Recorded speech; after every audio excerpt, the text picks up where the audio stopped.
السلام عليكم ورحمة الله وبركاته ورالله شرفت له رجي الدمر با كسو دوادا فيديو كلا channel كيني ماندور waxaanu kusoo gudbinaynaa fiidiyogan calaamado hadaad isku aragto ku sheegaya in jirkaaga uu ka baxay xanuunka isha iyo xasadku calaamadahan inta badan waxay yimaadaan marka uu qofku quraanka dhageysanayo iyo marka uu qofku tukanayo calaamadahani maxay yihiin waxaad ku ogaan doontaa fiidiyoga gudihiisa intaynan u gudagelin fiidiyogan waxaan ka codsanayaa walaalaha sharafta leh inay channelka subscribe saaraan walaalahoodana sii gaarsiiyaan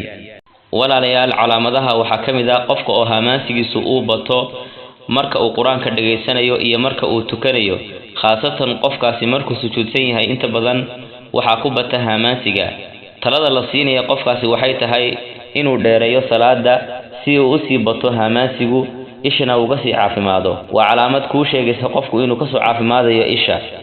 walaalayaal waxa kale kamid ah qofka oo markuu quraanka dhageysanayo ilin ka timaado ilintaas oo wax sabab aan lahayn waa calaamad kale oo ku sheegaysa in xanuunka isha uu soo daciifayo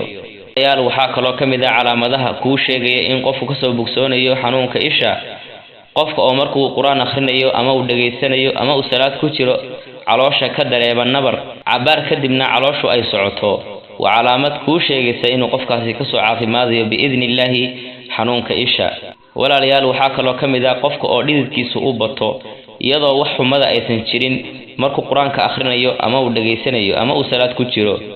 dhammaan calaamadahan hadii uu qofku isku arko waxa loogu nasteexaynayaa inuu badiyo quraan akhriska iyo quraan dhageysiga iyo salaada markasta oo calaamadahan soo bataan waxay ku sheegaysaa